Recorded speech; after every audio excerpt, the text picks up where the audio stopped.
were you hesitant about kind of making this part of your brand? Did you worry about, any downsides connected with, distracting conversations or anything like that?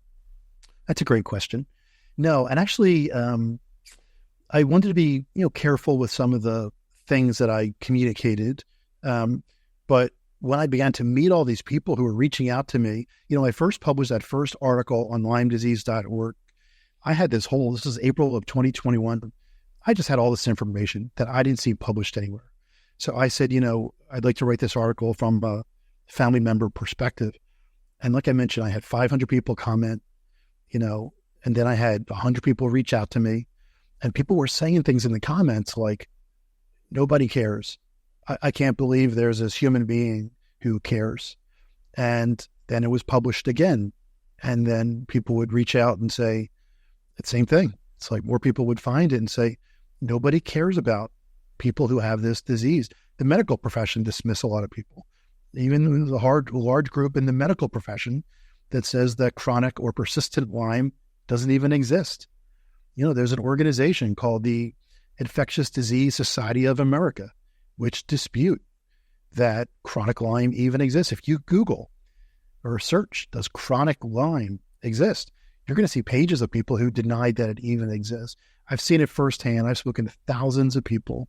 And I said, you know what? I don't need to be silent about this. And I didn't, it's interesting. I've gotten 4 clients because of this, where 4 people who are VPs of sales have reached out and said, why are you doing all this Lyme stuff? And I told him a little bit of this story.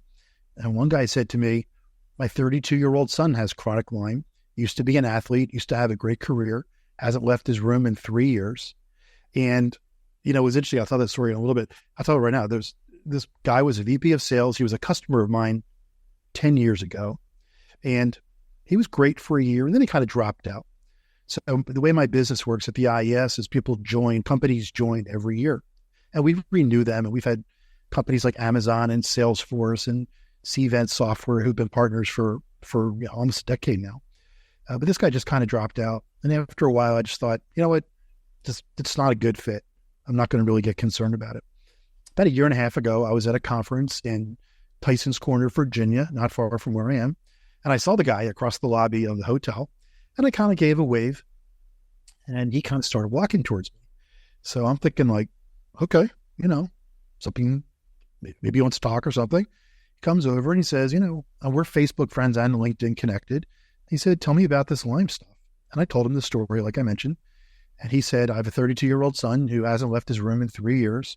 He was an athlete. He's really smart, had a great career, but the fatigue and the brain fog has just caused him to become a different person. And Colin, as I mentioned to you before, we had one of the most authentic conversations I've ever had in my life. I didn't have to say to him, well, tell me your pain. What keeps you up at night? I know what keeps him up at night. He has a 32-year-old son who used to be amazingly healthy, who can't get out of bed now. And I've spoken to hundreds of people who are going through similar things. So I said, have you tried SOT therapy? Yeah, we tried that, but it's really not a good fit because he also has this genetic disorder. Okay. Well, have you looked into Dr. whomever, who I know is not far from you? Yeah, we tried him a couple, blah, blah, blah. So we had and I knew what he was saying because by this point, I wrote a book. So I'm like an expert on the topic, and I talk to Lyme doctors and survivors every single day. I get God blessed like 5 times a day from people in that world. Thank you for advocating.